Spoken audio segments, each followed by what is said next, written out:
Aquelas pessoas que nos antecedem em qualquer caminho que a gente pretende trilhar, de alguma maneira abrem um campo de possibilidades, respondem a perguntas que a gente possa ter. De alguma forma, nos ajudam a evitar de entrar em becos sem saída, respondem a questões que vão se tornando um pouco maníacas na nossa cabeça. Ou seja, escritoras e escritores que nos antecederam, né? E de alguma forma abrem caminho para a gente, né? Principalmente em se tratando de literatura contemporânea. Né? Escrever agora é diferente de escrever na década de 1980 ou na década de 1950, por exemplo. Né? Estamos aqui em 2023 e hoje eu converso com a Tina Vieira. Tina Vieira, eu conheci ela, ela fez meu curso de introdução à escrita criativa, em seguida ela fez o meu curso do romance, o meu curso para romancistas. Ela era da primeira turma. E o curso tem 1 ano de duração. No dia 1, ela começou a escrever o livro dela. E no último dia do curso, ela concluiu a escrita do livro. Ela terminou a escrita do livro dela. E com esse primeiro romance, ela foi finalista de um dos maiores prêmios de língua portuguesa existentes, um dos maiores prêmios brasileiros, que é o Prêmio Jabuti, como o melhor romance do ano. Ou seja, ter seu livro como um finalista dos melhores romances do ano do Prêmio Jabuti não é pouca coisa. Né? É um prêmio já, de alguma maneira. Né? E ela, para publicação, ela escreveu um segundo livro, ela teve a ajuda de uma agente literária e, e ela vai publicar, conseguiu fechar um contrato com uma editora de grande porte, uma editora internacional que tem presença no Brasil. E ela vai falar conosco sobre isso, como que é trabalhar como agente literária, como que foi a diferença entre a escrita do primeiro livro e a escrita do segundo livro. O livro dela aborda questões que eu acho que são muito fortes, muito contundentes. O estilo dela é muito fascinante, muito bom. É um livro que você lê de ponta a ponta, assim, com muita tranquilidade. Né? E ela fala das duas pontas da vida, da infância e da velhice, né? Dentro de dois espectros que são do autismo, né, na infância, e o da demência, né, na idade avançada. Ela costura esses dois. Ou seja, é um livro muito bonito. Eu tive o prazer de ler em primeira mão e escrever a quarta capa do livro. Um pouquinho sobre a Tina. A Tina Vieira nasceu em Luanda, na Angola. Ela se mudou ainda criança para o Rio de Janeiro. Foi lá que ela estudou jornalismo e psicologia. Trabalhou em vários meios de comunicação, como o Globo, a TV Globo e a revista Veja, do Rio de Janeiro. Hoje ela vive na região da Galícia, na Espanha, onde ela concluiu um doutorado em psicologia evolutiva pela Universidade de Vigo. Trabalha na área de educação e passa seus dias entre Portugal e Espanha. Vamos falar sobre os seus dois livros. O primeiro romance é o Maboque, que foi sua estreia na literatura e foi finalista do Prêmio Jabuti, como eu disse, em 2021. E agora, em 2024, ela vai lançar o livro Os Filhos que Nunca Tivemos. Olá, meu nome é Thiago Novaes e você está no Prelo. Tudo bem, Tina? Como vai? Tudo bem, Thiago? Um prazer estar aqui com você. Tina, que eu queria começar perguntando para você. Queria que você contasse um pouco para a gente sobre o teu percurso e de como você se tornou uma escritora. A partir de que momento você se legitimou como escritora para si e a partir de que momento você decidiu escrever um livro. Bem, eu sou jornalista de formação, né? Então sempre gostei de escrever, né? Sempre tive a literatura muito presente na minha vida, mas nunca me imaginei escrevendo literatura, né? É como se eu não tivesse, digamos assim, autorizada a isso, né? E no ano, acho que de 2016, né? Eu estava passando por um momento pessoal muito difícil, né? Resolvi, fazer um curso de escrita criativa, né? Para escrever, mas não com o objetivo de publicar, né? Aquela coisa assim de estar precisando expressar meus sentimentos, né? Contar um pouco do que eu estava passando. Não sei exatamente o que eu queria, né? Mas senti essa necessidade de me expressar. E uma amiga me recomendou o teu curso, né, de escrita criativa. E o curso, claro, me motivou muito, né? Me motivou a começar a escrever, a cogitar, né? Escrever algo literário, aí além da crônica, né? Que normalmente era o que eu escrevia, né? Eram crônicas, coisas pequenas. Depois do curso de escrita criativa, eu fiz o curso de a preparação do romance. E aí foi quando realmente, né, eu decidi escrever um romance, né, uma história mais comprida, mais complexa, mais elaborada. E pouco a pouco eu fui vendo que eu era capaz, né, que eu era capaz, que aquilo era viável, era possível, né, que aquilo estava dentro do meu horizonte, né, ao contrário do que eu pensava, né, alguns anos antes. Pronto, isso mudou tudo, né? Mudou tudo. O que que você acha que você precisou aprender eh, entre o jornalismo e a literatura? Assim, o que que você já trouxe do jornalismo e o que que você precisou incorporar para escrever um romance?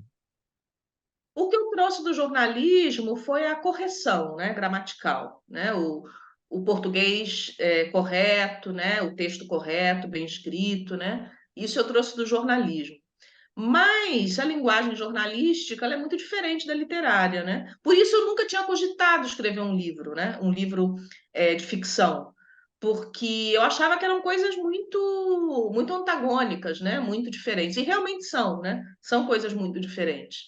Então, o que o curso me trouxe, e também um processo interno meu, pessoal, né? Foi foi ver que era possível entrar nessa outra linguagem, né? Que eu já tinha uma base, né? Eu tinha toda uma experiência de leitora, né? De leitora voraz, né? Isso foi fundamental também, imprescindível, essa experiência de leitora. Então, o curso me autorizou e me motivou a experimentar essa outra linguagem, né? Literária. E eu vi que eu era capaz, que era possível, né? Que é Uhum, uma linguagem, claro, que não é tão rigorosa, né? Que é mais poética, metafórica, enfim, que é diferente do jornalismo que você está retratando algo que aconteceu, em que você tem que ser exato, rigoroso, verossímil, né? Enfim, aí é que essas duas linguagens se diferenciam, né?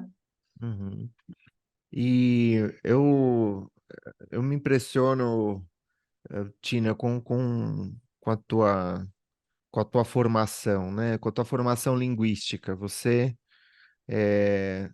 tem como bagagem histórica o português angolano, imagino, o português brasileiro, o português de Portugal.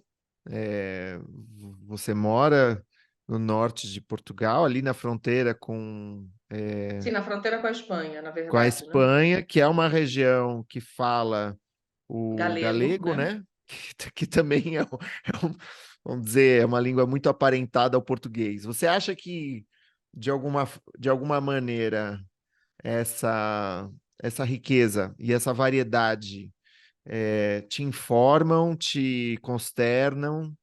É, o que que, o que que você faz com isso, assim? Ou isso não chega a entrar, assim, na consideração, em consideração? No primeiro livro, Maboc, sim que entrou, né? Porque esse livro ele está dividido entre dois narradores, né? Tem a filha e o pai é português, né? Então a parte que é do pai, que é um diário, eu tentei escrever com um português de Portugal, né? Não sei se fui completamente bem sucedida, né? Eu acho que provavelmente não, né? Provavelmente não. Um português de origem talvez tenha suas ressalvas em relação àquele texto. Mas eu tentei, né? Eu tentei porque tinha a ver com o contexto do livro, né? O personagem era português, o livro se passa em Portugal, né? Então, digamos que aí no caso desse livro em concreto, né, teve uma influência, né? Teve uma participação direta aí dessa diversidade linguística e de maneira geral, né? É uma coisa que tem a ver com a minha história pessoal, né? A minha história pessoal ela é de muita diversidade, né? Eu nasci, morei em lugares diferentes, né? Tem essa coisa das línguas, como você disse, né? Então eu estou muito metida no mundo lusófono, né? No mundo lusófono de uma maneira geral, né? Uhum. Mais do que as pessoas que nasceram e moram no Brasil e nunca saíram do Brasil, né? Uhum. O teu livro, o teu primeiro romance, Mabok, foi finalista do Prêmio Jabuti, e o que já é um feito tremendo, Tina, e eu admiro muito esse teu percurso. E desde então muita coisa aconteceu, né? Você foi agenciada pela Luciana Vilas Boas, você começou um projeto de um segundo livro, concluiu esse projeto desse segundo livro, você já tem um contrato assinado com uma editora. O que que mudou desde então? A escrita, como que você enxerga essa atividade em relação a como você enxergava? A escrita é uma dádiva, é uma sina, é alguma coisa que te provoca mais alegria do que o contrário? Enfim, como que você enxerga essa atividade? É difícil responder essa pergunta, né, Tiago? Não é nenhuma dádiva, nenhuma sina. É algo que eu necessito fazer, né? Que eu necessito fazer. Todas as histórias que eu conto, né? é, São histórias não autobiográficas, né? Não, mas que têm a ver com a minha história de vida, com coisas que eu vi, que eu ouvi, Uhum, algumas eu vivi, né?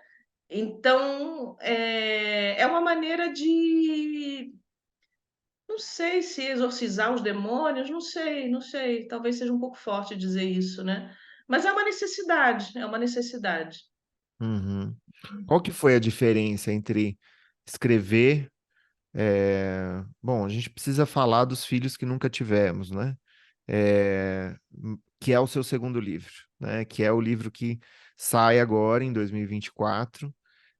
Mas qual que é a diferença? Qual foi a diferença entre escrever esse segundo livro, é, em relação à escrita do primeiro? O que você sentiu do processo que foi distinto? A diferença foi que eu escrevi com mais confiança, né? Com a certeza de que sim, de que eu ia publicar, né? O Maboc eu escrevi no susto, né? Eu escrevi no susto, né? Durante o curso, né? E sem saber se realmente eu ia chegar a publicar ou não, né? O segundo eu já escrevi com a convicção de que seria publicado, né? Uhum, É, então já escrevi com mais confiança. Mas em termos de processo criativo, não mudou muito, né? Não mudou muito porque é mais ou menos. E tem um terceiro livro, né, que eu estou fazendo agora, né, que segue mais ou menos as mesmas pautas. Né? Eu começo fazendo anotações, né? Quer dizer, eu tenho uma história na minha cabeça, em primeiro lugar, né? Uma história, assim, uhum, ainda um pouco vaga, mas uma história, e começo a fazer anotações de coisas que eu acho interessantes, que tem a ver com essa história, né? E vou fazendo anotações e tal, durante alguns meses, né? Não sei te dizer exatamente, mas 6, 8 meses, vou anotando, eu encho um caderno, né?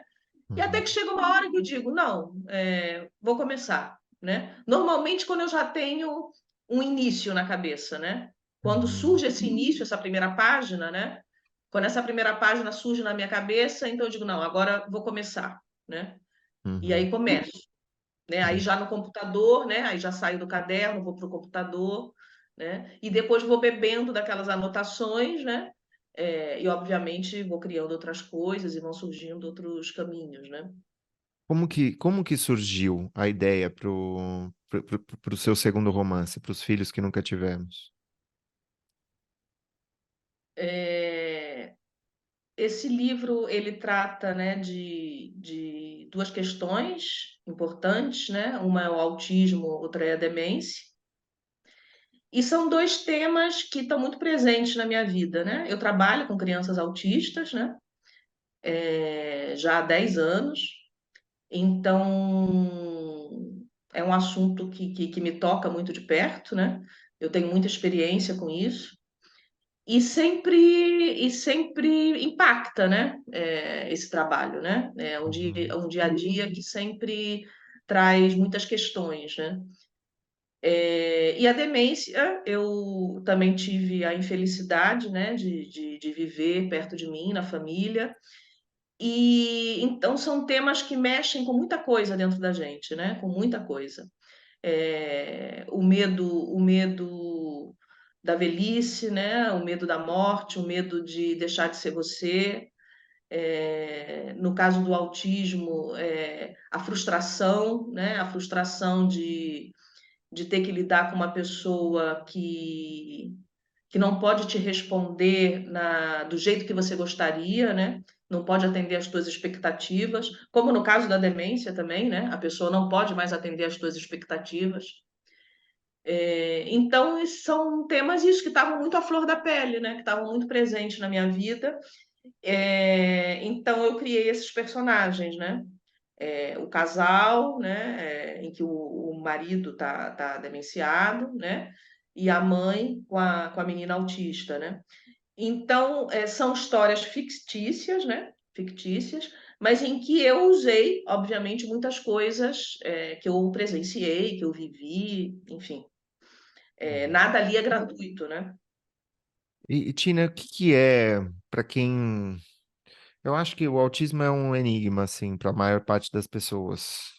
Eu, eu, eu sou formado em psicologia, como você sabe, e eu desconheço do que se trata o autismo, de fato, porque quando esse debate começou a ganhar corpo nas escolas, provavelmente, eu não sei, talvez, enfim, tô meio por fora sobre isso, mas eu sei e eu tenho ouvido cada vez mais falar sobre autismo, né? Principalmente nas escolas. Eu não sei se o autismo. Você podia falar um pouco sobre o que que é o autismo, se a gente está vendo mais, ouvindo mais sobre o autismo, porque a gente está incluindo o cuidado do autismo na sociedade, ou é algo que está relacionado a outros fatores, alimentação, poluição do ar, enfim, eu não. É algo muito misterioso e a leitura do teu livro também, de alguma forma, me resgatou essa curiosidade, assim. E como você trabalha com isso, e para a gente poder falar um pouco mais do livro e disso como metáfora no livro, você podia falar um pouco sobre o autismo? O que que é, como que você enxerga? Hoje em dia, né, o autismo, desde 2013, né, desde que saiu o último DSM, né, que é o DSM-5, o autismo agora ele é classificado como transtorno do espectro autista. Então, o nome já diz, espectro, né? Então, abrange, né, uma variedade muito grande, né? A antiga síndrome de Asperger, né, ou Asperger, né, não sei exatamente como se pronuncia, já não existe como uma coisa independente, né? O Asperger foi incluído dentro do transtorno do espectro autista. Hum, Então, o que que acontece, né? Tem uma gama aí muito ampla, né? Uma variedade muito ampla. Então, tem desde o Asperger, que seria a pessoa que leva uma vida normal, que cognitivamente não está afetada, uma pessoa que passa quase que desapercebida, né? E até o autismo severo, né? Há uma graduação aí enorme, né? Uma gradação enorme entre um ponto e outro. Quais são as causas? Não se sabe. Né? Antigamente, né, na psicologia, se estudava a coisa da mãe fria, né, como a causa do bebê autista. Hoje em dia, isso está completamente descartado. Né? Essa hipótese, até uma hipótese psicanalítica, né, aí da mãe fria, a mãe sem afeto, isso está completamente descartado, né, como uma coisa absurda. uhum, Hoje se joga com questões genéticas, né, com questões genéticas. mas também sem nada conclusivo, né? Sem nada conclusivo. Hoje tem mais casos do que antes? Não sei, mas o fato é que com a história da inclusão, né, dentro da educação, né, Uhum. é, claro, esses casos vão aparecendo, porque antes essas crianças não iam para a escola, né? Não eram escolarizadas, iam para escolas específicas, iam para determinados centros psiquiátricos, ou Uhum. ficavam em casa. Essas crianças não estavam no dia a dia da escola ordinária. E agora, com as leis de inclusão, né, essas crianças estão aí, né? Estão aí na escola ordinária, do lado do teu filho, né? Na mesma sala de aula que o teu filho, que o teu sobrinho. Porque agora é assim, né? Então, talvez estejam aparecendo mais por causa dessa inclusão. Mas eu também não sei te dizer, né? Assim, não posso bater o martelo que é isso, né? Uhum. Mas eu tendo a pensar que é isso, que Uhum. ao haver essa inclusão, essas crianças saíram de debaixo do tapete, né? Ao Uhum. estar numa escola ordinária, elas passaram a ser mais visíveis. E é muito difícil de lidar, né, com isso, porque os professores e as professoras, em geral, têm pouca formação a respeito disso e desconhecem muito. Eu digo assim, por testemunhos que eu escuto, que eu ouço por aí, que é muito difícil é uma questão que se transforma em uma questão para a sociedade, o que é fantástico, né? Mas, mas ainda é uma questão, né? E que você coloca muito bem no seu livro. E eu acho, Tina, a partir da leitura, por exemplo, da sua epígrafe, né, do Kundera, que faleceu recentemente, aliás, o presente, o concreto do presente, enquanto fenômeno a examinar, enquanto estrutura, é para nós um planeta desconhecido. Portanto, não sabemos nem conservá-lo na nossa memória, nem reconstruí-lo pela imaginação. Morremos sem saber o que vivemos. É interessante porque, assim, a meu ver, essa citação, ela liga é, eu- justamente o caso do transtorno do espectro autista como metáfora à demência como metáfora, que é o outro que é o outro grande tema do seu livro também, né? Essa ideia do esquecimento, da despersonalização e de como isso, vamos dizer, está nas duas pontas da vida, né? Da infância, né? A, a velhice e, e a questão a questão que a gente coloca na leitura do teu livro, que é muito forte, muito intenso, muito pungente. Eu acho que o teu livro tem uma força, que é uma força da franqueza, da verdade, da sinceridade que a gente encontra, sabe, em autores como Annie Ernaux, Julian Fuchs, né? Julian Fuchs falando sobre o irmão adotivo, a Annie Ernaux falando sobre diversos temas biográficos dela. É, e eu acho que você coloca isso muito bem no seu livro, com muita força.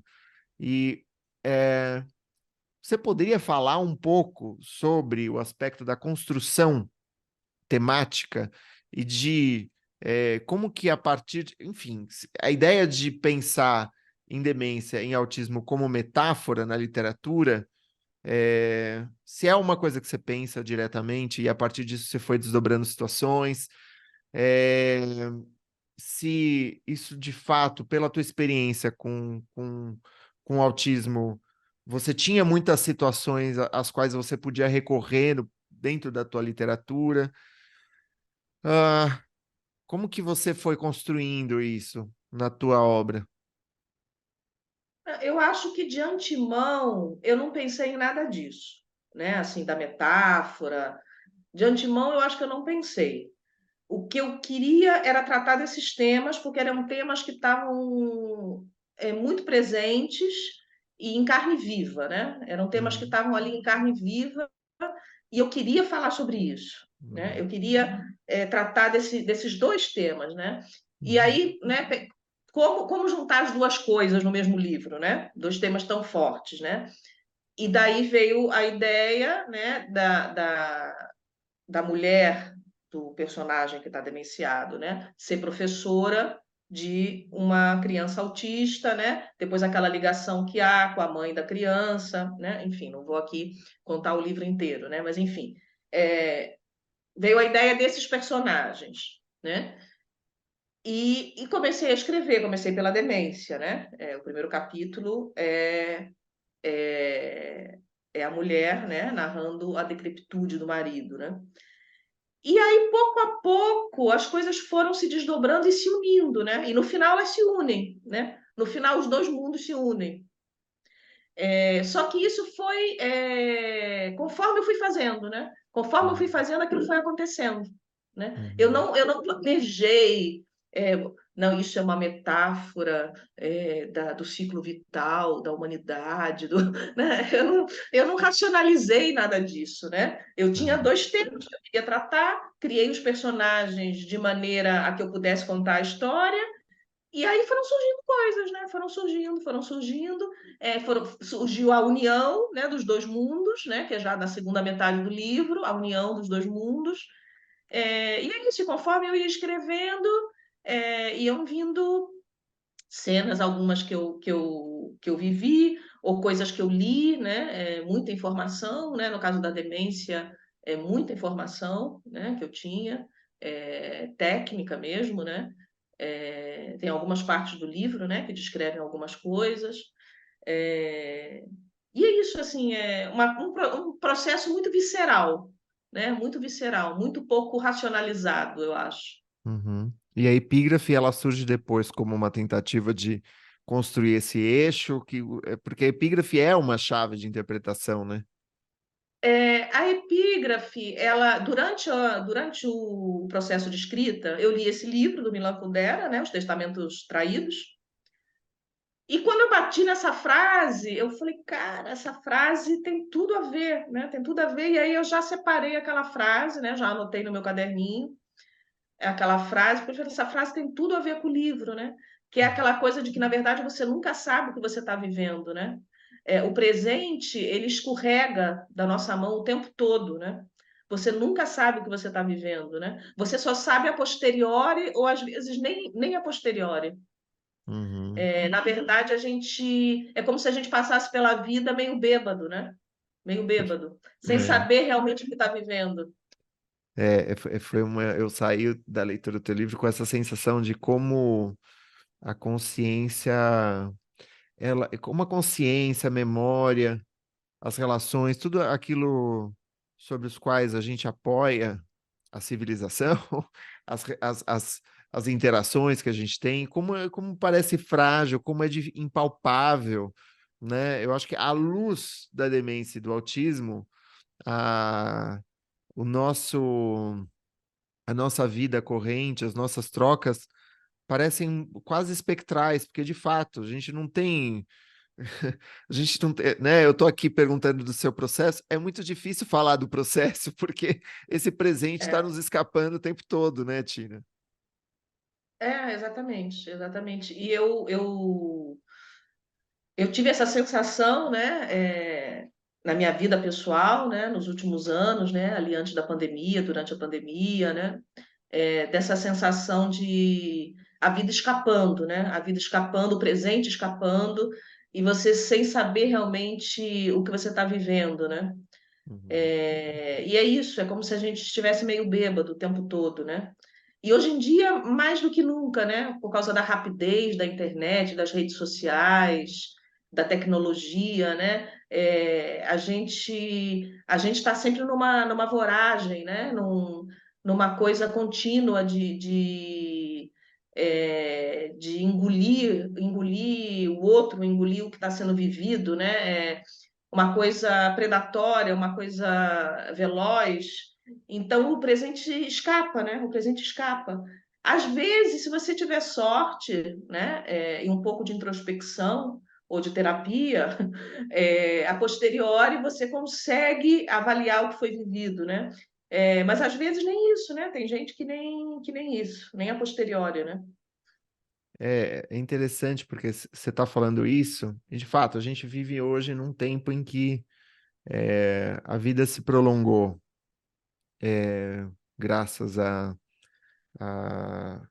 aos sistemas de produção, à ciência, à medicina, é, a peste, que de alguma forma, peste, guerra, né? Toda a fome, de alguma maneira a gente conseguiu pelo menos uma parte, controlar ou limitar isso.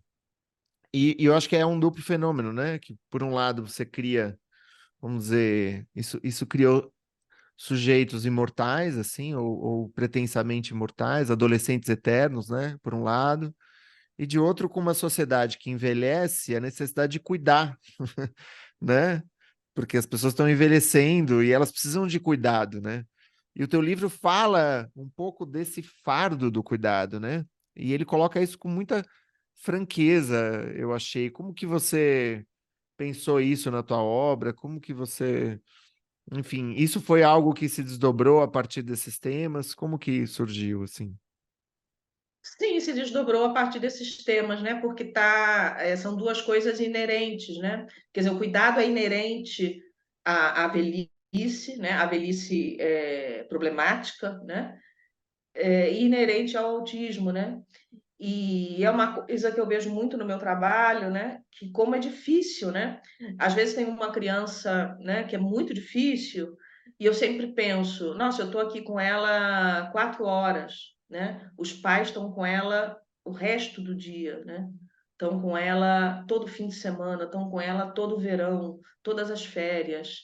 Eu só estou Uhum. aqui com ela 4 horas, né? E às vezes né? Você chega assim num limite, né?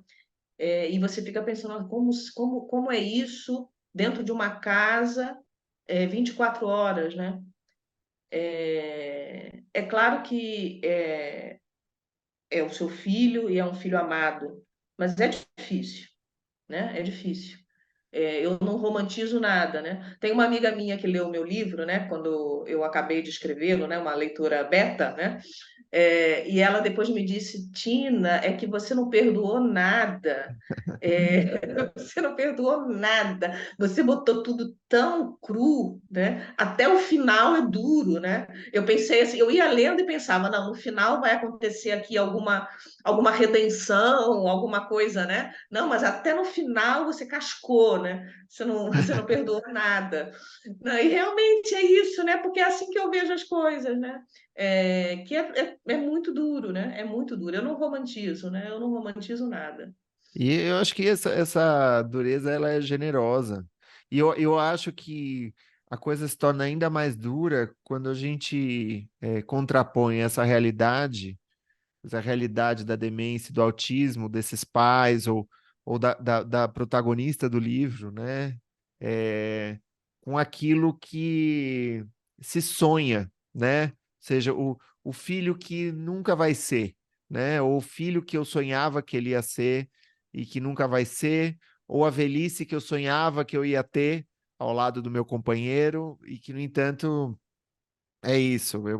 Eu gostei muito daquele personagem do marido, né, que vai perdendo, vai esquecendo, vai desfiando essa memória.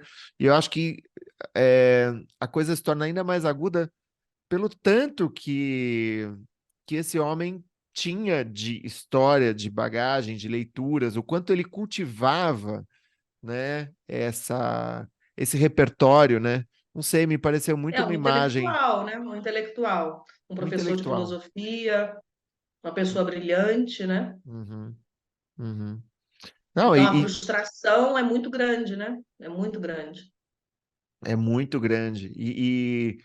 Mas eu acho que ela conversa essa frustração também um pouco com o nosso sentimento de perda, né?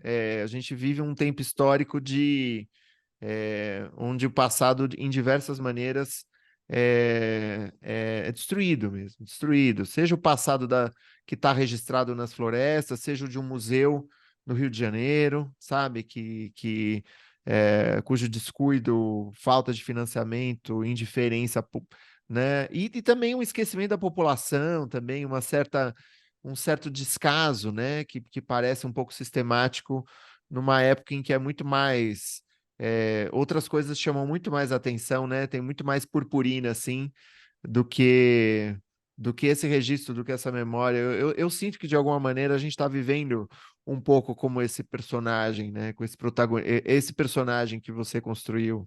Não sei. Mais uma vez a Não, ideia da metáfora, né, Tina? Eu tô. não, te ouvindo agora me veio à cabeça que é um pouco sobre, é um luto, né? É um luto. tanto a esposa, né, como a mãe da criança autista, né, as duas estão vivendo um luto. O luto da criança que não foi, né, e do marido que foi e deixou de ser, né? Então, aceitar essa perda é muito duro, né? É muito frustrante, né? Tem gente que aceita melhor, né? Tem gente que aceita pior, tem gente que tem mais ferramentas internas, né, para lidar com isso. É, o que está ali no livro não é uma regra, né? Obviamente tem mães e pais que lidam muito bem com essa situação e sublimam e, enfim, né? É claro que o que está ali não é uma regra, né? Mas há casos como aqueles, né? Há casos como aqueles em que a mãe não aceita, né? A mãe não consegue fazer esse luto, né? Da criança que poderia ter sido e não foi. Uhum. É, como que foi para você concluir essa obra, assim? Você demorou para concluir? Você passou bastante tempo revisando, é, ou não? Como que foi esse processo e como que foi? Muita gente pergunta quando é que a gente se dá por satisfeito? E como que você se sentiu em relação a esse segundo livro? É, é, Eu dei por terminado, eu demorei um ano e pouco, um ano e 3 meses por aí, não lembro exatamente, em que eu vi que estava terminado, né? Que estava terminado. Eu já tinha imaginado a cena final, né? A cena final eu já tinha imaginado. Então eu já tinha ela aqui, né, na minha cabeça, esperando, né, para ser escrita. E quando acontecem aqueles últimos acontecimentos, né, quando, né, vem a personagem do Brasil, né, eu não vou contar aqui, né, não vou fazer spoiler, mas enfim, quando há aquele desfecho e tal, né, pronto, já era hora de terminar, né? Era hora de botar aquela última cena e tal. E a partir daí foi um processo de revisão, né? Mais uns quantos meses de revisão, 3, 4 meses e dei por terminada. Assim, não enrolei demais, né? Eu fui rápida, nesse eu fui rápida. O que eu estou escrevendo atualmente, eu estou enrolando um pouquinho mais, né? O processo está um pouco mais atravancado, né? Mas esse foi bem rápido, porque como eu tinha tudo muito claro na minha cabeça, né? Eu já tinha um final, foi bem rápido. Puxa vida, que bem resolvida, Tina. É impressionante. Não, não, eu já estou dizendo, no que eu estou escrevendo atualmente já não está sendo assim, né? Eu estou contando isso, né? O atual já não está sendo assim, né? Mas é que os temas estavam muito claros, né? Os temas estavam muito claros. Legal. E esse terceiro, você tá em que momento de revisão ou você tá naquele caderno Estou no dos... momento de revisão, estou no momento de revisão. Tá, que Mas que legal. ainda tem muita coisa para mexer, muita. Entendi. É, do seu primeiro romance para o segundo, até por conta do destaque que o Prêmio Jabuti deu ao seu livro, é, você passou a ser agenciada, né? Pela agência da Luciana Vilas Boas. Você- Muita gente me pergunta assim sobre agenciamento literário, como que é, se é a gente que vai atrás da autora, se é a autora que vai atrás da agente. Como que foi e como que tem sido isso para você? Você pode contar um pouco para gente? Quando o Maboc ficou entre os semifinalistas do Jabuti, né? Eu pensei, né? Eu já tinha o segundo livro quase pronto, né? Praticamente pronto. E aí eu pensei, "Mano, agora eu vou conseguir uma agência, né? Porque com esse destaque, né, do Prêmio Jabuti, agora eu vou conseguir uma agência. Porque era uma coisa que eu queria, né, no primeiro livro e que não consegui, né? Uhum, Então eu pensei, não, agora para o segundo livro eu vou conseguir uma agência. E aí escrevi para a Luciana Vilas Boas, né? Eu acompanhava a agência dela na internet e tal. Na época ela fazia umas lives uma vez por mês, depois ela deixou de fazer, mas eu acompanhava essas lives, gostava do trabalho dela. E falei, vou escrever, né, já dizendo que o meu livro, né, ficou finalista do Jabuti, que eu tenho um segundo livro e tal. E ela foi muito receptiva, né? Ela me respondeu rapidamente, dizendo que estava interessada em ler o segundo livro, né? Me dando os parabéns pelo Jabuti, né? E, enfim, e aí a coisa fluiu, né? Eu mandei uma primeira versão do livro para ela, do segundo livro. Ela leu, gostou, né? Assinamos um contrato.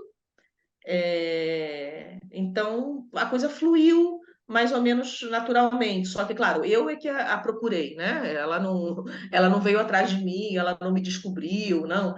Eu a procurei, né? Porque eu queria ter uma agente, né? Porque eu queria. Uhum. Eu achava que era importante para poder publicar, né? Para poder publicar por editoras cada vez melhores, né? Ainda que sejam pequenas, né? Mas ir melhorando, né? E evoluindo, né? Uhum.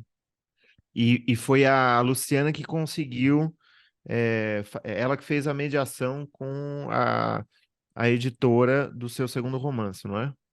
Sim, é a Faria e Silva, né? Sim, foi ela, né, que fez a mediação desse contrato.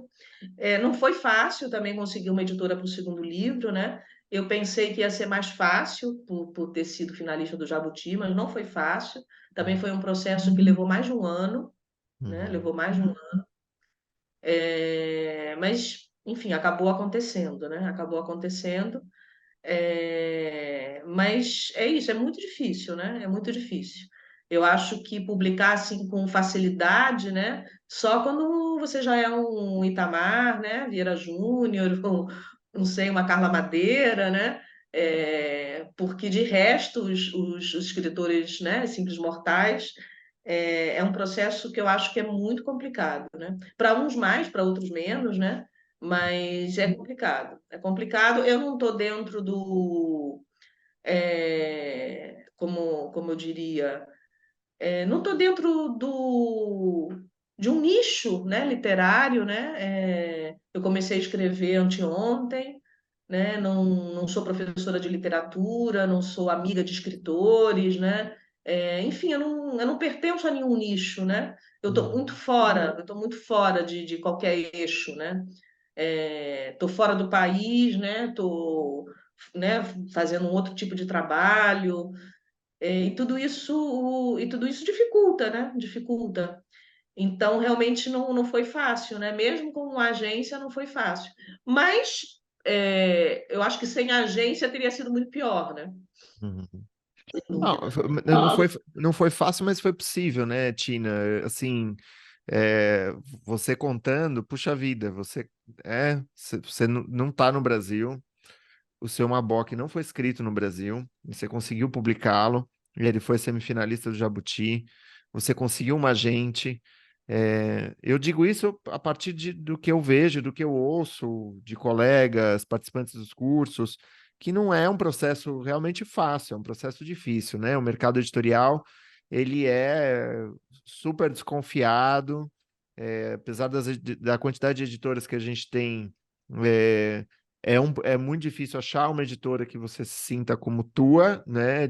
E a tua Uhum. gente, apesar da longa negociação, conseguiu fazer isso com você morando onde você quiser, né? Na verdade, você está aí, mas você poderia estar em qualquer outro lugar. A tua localização geográfica não teve nenhuma interferência na sua nos meios, né? Assim, você não participou de nenhum meio, nem precisou fazer isso, não é?